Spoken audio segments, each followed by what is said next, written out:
I've been trying to shoot into this video for like 2 hours, and my neighbor, I think he's leaf blowing or something just right next to the window, and whatever that does to my brain or my nervous system, just let it be known that that is the highest form of punishment for me. It just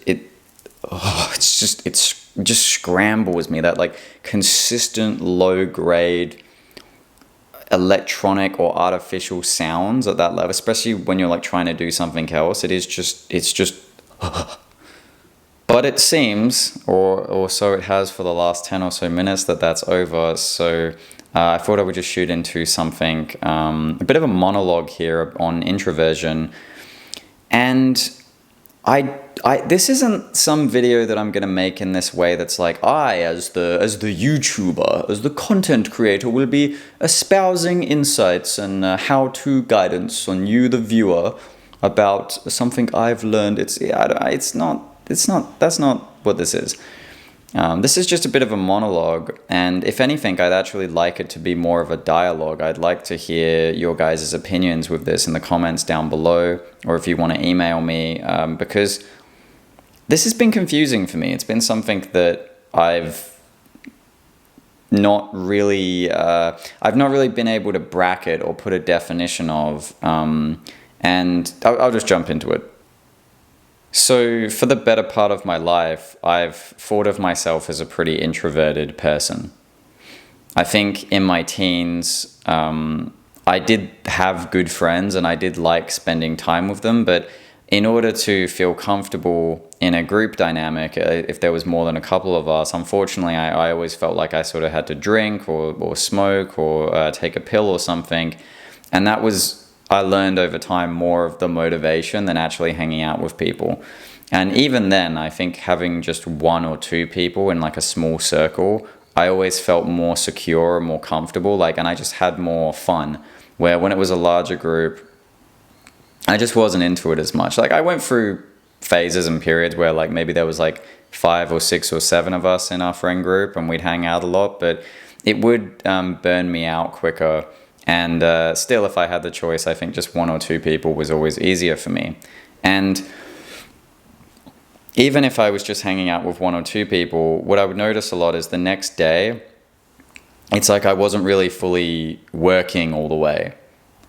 My batteries would be a bit fried, and I almost didn't mind it because I didn't feel like I'd have to pressure myself for the next day or two. It was intuitively obvious to me that I'd used up a lot of energy just hanging out with people, and then I might spend the next day or two just playing video games or just like smoking up in my room or something, and that's what I did for years.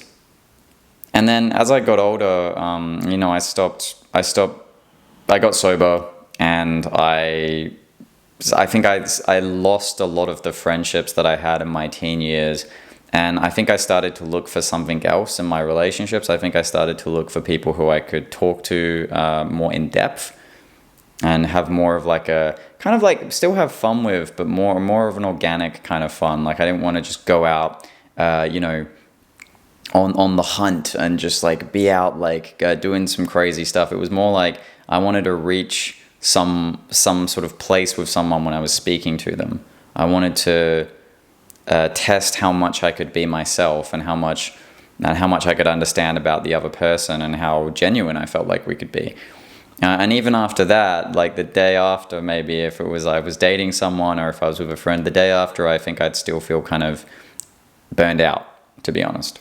I think what started to happen in my early 20s was I hit this kind of middle ground where socializing wouldn't burn me out as much, but I just wouldn't have that much interest in it. I always just felt like I could control my experience more when I was by myself, and had a couple of good friends as per usual, but just really naturally gravitated more towards myself. And I think that when you're quite a subjective person as I am, I think there's kind of this like almost solipsism that can come from your experience, where it feels like your experience is really the thing that you're most logged into, rather than what's happening. And I think with extroverted people, they're often very logged into what's happening in different groups and networks, and like this person did that, and did you hear what so and so said? Where I think when you're more subjective and more introverted, you're more interested in how you're interpreting things or noticing patterns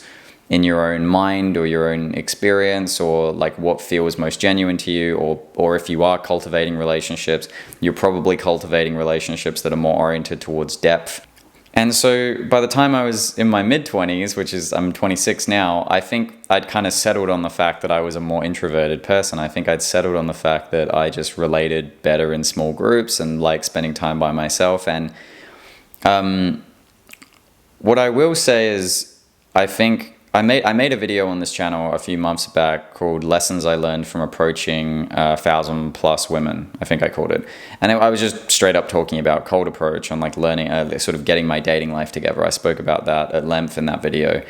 And I think one thing that's happened as I've pushed myself enormously to be more social with people. I've taught myself things that I never thought I would be interested in, like going to nightclubs and stuff like that to meet girls, or to go, I would like last year especially, if my friends, my more extroverted friends would be going to like a rave or like a club, I would just kind of get myself to go. I never really enjoyed it that much. What I learned to enjoy more is actually sort of like, I guess you could say I think that the art of socializing more, like just being able to speak to people in any situation and create dialogues and create connections. I think that's what's more fulfilling for me about having the freedom to meet different people. I think that was just getting over social anxiety in a lot of ways for me. As I've been doing that more over the last couple years, I have noticed that I think socializing has just become more fluid. And I think something that's happened more in the background is that my social battery, like the amount that I can tolerate socially, has expanded enormously. I don't really even think I noticed this up until about the last year. Last year I was living in Western Australia, and I had so much time and energy for people. And again, it's subtle. You don't maybe necessarily notice it right away. You're not thinking like, oh wait, that's funny, I seem to want to hang out with people where I didn't before. It's just like there was this organic sense of wanting to be around groups and wanting to be around people and wanting to still, I've always had that preference for like one-on-one or just 3 or 4 people at a time, but that sense of just, there's more of a natural desire for that. And what I've noticed up until this point is that now I don't even know if I am an introvert anymore. I don't know if I'm an introverted person or not. I understand that when you get more into things like cognitive functions, as I've spoken about obviously a lot on this channel in the past, something like being an INFP, you know, the I in type theory, the introversion is not just based around wanting to be by yourself. It's introversion in terms of like, it's the subjectivity of your feeling experience. It's the sense of like a moral as opposed to maybe like an ethical stance, which is more of an objective, extroverted kind of feeling. Or same with thinking, right? You have a concentrated kind of thought that's introverted. That's more like the logic aspect. And then you have an extroverted kind of thinking that's more the pragmatism. It's the applied use of thought in that way. So I understand that it's not just as simple as wanting to be around people or not. But it almost seems that the guiding thing nowadays is just this enormous desire to connect with other people. And at least in the colloquial sense of an introvert, I'm really questioning if that has ever been the case, or maybe if there were just certain blockages, like I said, getting over things like social anxiety a lot over the last couple of years for me. And I think part of what getting over social anxiety is, when you start to get down to the kernel of it, it's not just like being able to go up and speak to people and be a bit witty, or it's not, that's like the surface level. But the real root of social anxiety is this deep-seated sense that people won't accept you, I think, or that you're not good enough, or that you're fundamentally defective in some way, and that people can see that, and that other people don't seem to be experiencing it, you know? And I think having just so many really eye-opening experiences, whether it's a weekend together or a whole relationship. I've had 2 relationships from just going out and just meeting people like on the street, like I said, over the last couple of years. That I think that's kind of naturally got me to a position where I feel more comfortable in the world in general, because you just have this first-hand experience that you can build connections with people wherever you are, whatever country you're in. Even if you don't really speak much of the same language, most communication is through body language, right? And it's through the vibe. So knowing that in your own experience, I think gives you sort of an air of more natural confidence. And I've noticed the same thing with my friends as well. I've noticed that over time, it's not just like, it's like at first you're testing the water, I think as you're working on this stuff in yourself, you're testing the water of, can I be more vulnerable or honest about stuff? But then after a while, the water's warm enough and you're going more into the deep end, and you're actually looking for relationships and situations in your life where you can be more vulnerable, and you want to test your ability to be authentic, because something in you has learned somehow that when you're yourself, just you're unabashedly just yourself, unapologetically just the way you are. You feel some way and you can express that out to other people. Like obviously you read between the lines and that's social calibration. But if you feel some way, you can say it to people. You don't hold it back. If there's something that you're thinking, you can put it in words. Or if you sense something in another person, I think that can be a difficult one for has been something that's difficult for me, is when I like get a sense of something in another person, and like part of me will have this like I don't know if it's imposter syndrome, but it's almost like you gaslight yourself, right? It maybe is a way of saying it. You think like, is that person really being that way though, or am I just, and then you kind of doubt yourself. But realizing over time, as you just come to express yourself more authentically, it's like, whatever, I can just ask, right? It doesn't matter. Even if I'm wrong, what's wrong with being wrong? It's your base gets stronger, I believe. And so what you want to start to do, it seems to me, is you're trying to find situations where you can be more yourself. And then you realize like, oh, for a long time, maybe I wasn't doing that. And I'm not saying introversion's in any way like just because we aren't comfortable being ourselves. I don't think that at all in any way. I think that there is really a series of personality phenotypes of people who are more subjective and are more oriented towards themselves. But what I'm realizing through my experience is I think largely what I've identified with so much as an introvert has actually been because I've not felt comfortable around people. And I've not been in a space where I'm really enjoying being who I am. I've not really known how to put forth who I am out of fear of it either being rejected or worse yet, being rejected is one thing, but like worse yet is like misunderstood. And there's that kind of, I think that shines light on this deep-seated fear of like existential loneliness. This aloneness of like, what, even if I am myself, people might not get me, or they might not like that, or I might be fundamentally like an alien towards other people. And I think when you spend years in this bubble like this, it sort of metastasizes and crystallizes into this worldview where you're someone who you might think you're really introverted. And like you might say things like I did, like, oh, I don't really actually care that much about connections in my life. Like, it's crazy to me that 2 or 3 years ago, I would have told you that connection was not a super high value for me. Like, yes, I loved my friends. Yes, I had a good relationship with my teacher, my spiritual teacher. I had a good therapist. I had connections with people. But really, like, I would have just said, I feel like I could more or less just go with like having a couple friends. I'm fine with that. It's crazy to me that I would have thought that, because now, 26, a couple years later, I think I could say this honestly, I would put my connections with other people ahead of anything else. Ahead of like what I feel like I can achieve in the world, or how successful I am, or maybe even at times like even how much fun I'm having. I think, like, even if I'm not really enjoying that connection so much straight away, I've experienced connections where I might not be enjoying it in the moment, but then you get to the right spot and you're like, oh, now I can, actually have that authenticity. There was just a bit of a blockage there. Maybe it's because I didn't call it out or something. I've just come to enjoy that so much more. It's something that I've come to crave. And it's come to the point where I think at the very least I would say I'm more amberverted.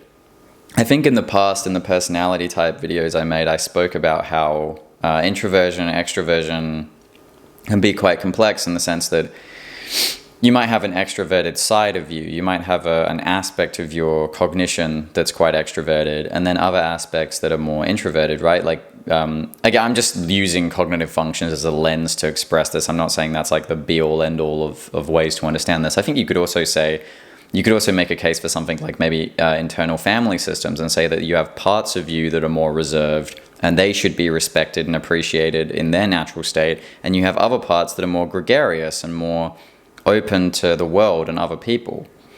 But through the lens of cognitive functions, let's say you have a high introverted sensing, you maybe just enjoy the organization of the physical environment, like the sensory environment. I'm kind of like that. I mean, I'm an INFP.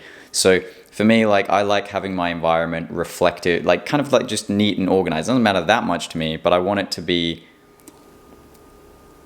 the environment around me is like a reflection of how I feel. So there's kind of that introverted connection to it. Where something like